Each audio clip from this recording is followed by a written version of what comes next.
My assumption at the start of this module, Leading Learning, was that a degree in education, professional and technical skills, and organizational experience were sufficient to be an effective leader.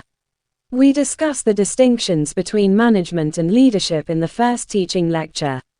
I was previously ignorant of the distinctions between these two words. Nevertheless, due to their similarities, I always thought they meant the same thing.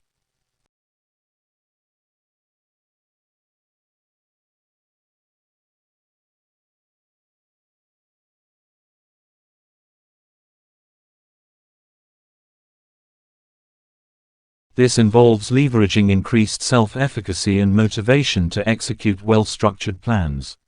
The future entails a continuous cycle of planning, execution, and evaluation, with each phase informed by the outcomes and learnings of the preceding one.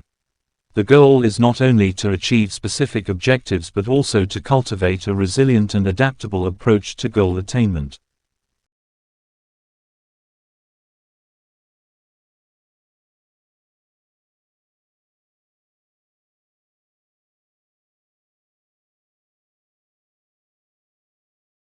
Research concepts such as ontology, epistemology, positionality, ethical consideration, thematic discourse, and methodology were all new to me at the beginning of this module, but by the end of it I felt confident using them in my own work. Although I began well with the literature review part of my work, the methodological part of my study put a lot of pressure and challenge on me because this was my first time conducting secondary research.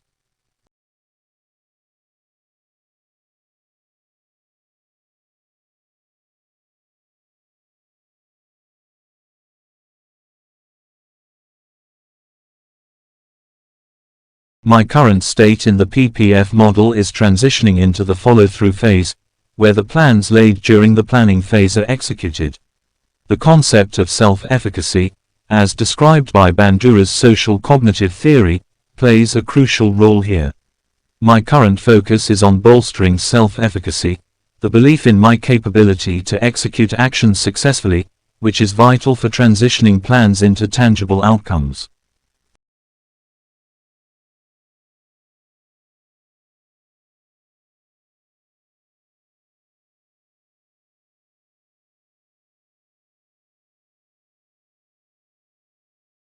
I will be able to source for the right material necessary to answer my question and complete my dissertation through flexibility, having carried out secondary qualitative research.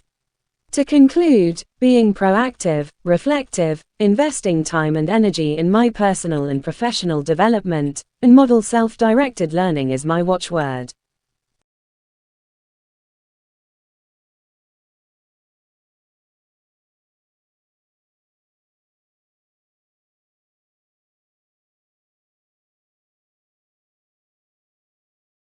On educational grounds, we recommend that the use of the mother tongue be extended to as late a stage in education as possible.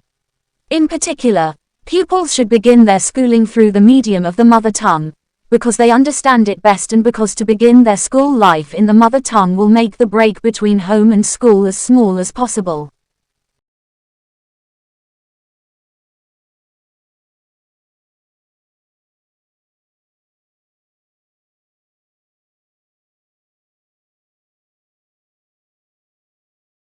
It is important to repeat the distinction between teaching a language and teaching through a language.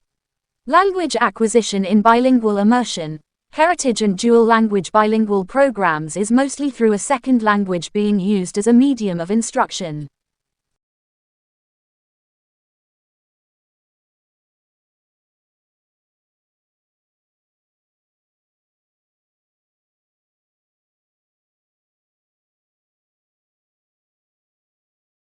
Close to the idea of two or more languages being used for instruction is the concept of language across the curriculum. In all content areas, students learn skills, knowledge, understanding, concepts and attitudes mostly through language. Thus, every curriculum area develops language competence. All subject areas, from music to mathematics, science to sport, contribute to the growth of a child's language or languages.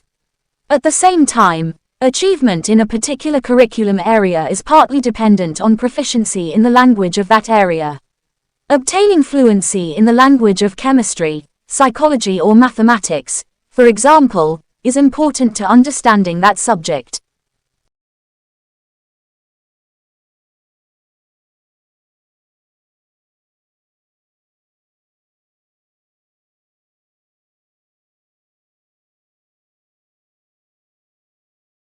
Dogs aren't just man's best friend.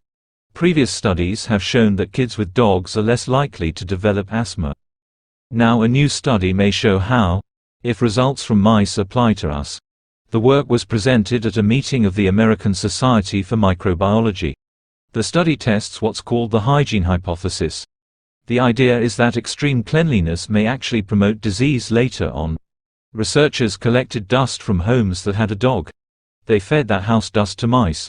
They then infected the mice with a common childhood infection called respiratory syncytial virus, or RSV.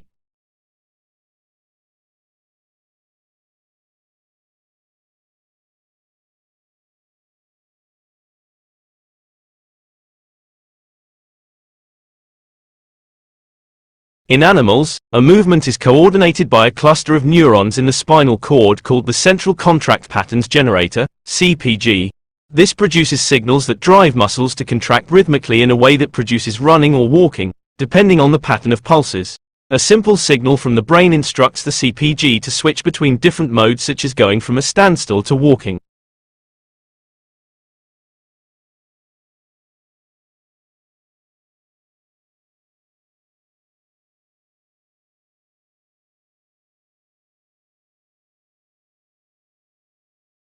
I'm going to argue that the tremendous increases in productivity that we associate with the Industrial Revolution originate not so much from changes in science or technology or new inventions, where England was far from unique, as from changes in attitudes towards morality, towards what constitutes the good.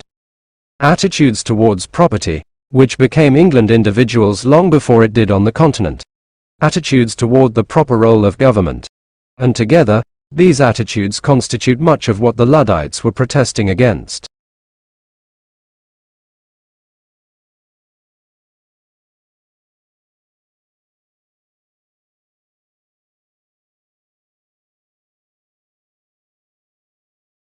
Financial markets swung wildly yesterday in the frenzied trading market by further selling of equities and fears about an unraveling of the global carry trade at the same time.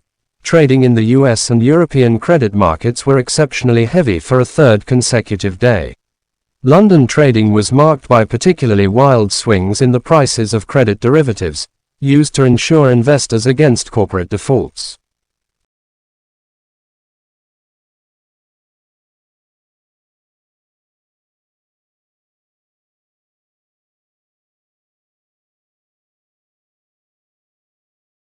For the first time, Japanese researchers have conducted a real-life experiment that shows how some traffic jams appear for no apparent reason.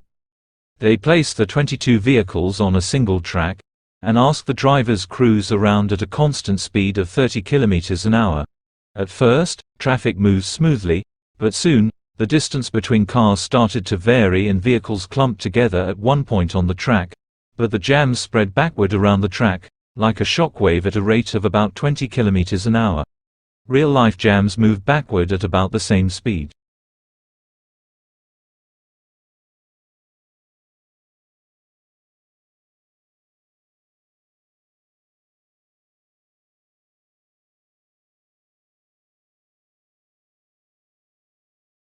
The thing that makes it difficult is because even if life had evolved on Mars, the chances of being preserved are very small. If we use Earth as a reference and our planet is teeming with life, yet it rarely preserves evidence of life of the fossil record. And the focus now is on exploring for habitable environments. If you're looking for water, a source of energy, either solar energy or thermal energy or chemical energy, and then organic carbon, assuming life as we know it on Earth based on carbon. So those are sort of the three things that we're looking for in the course of our mission.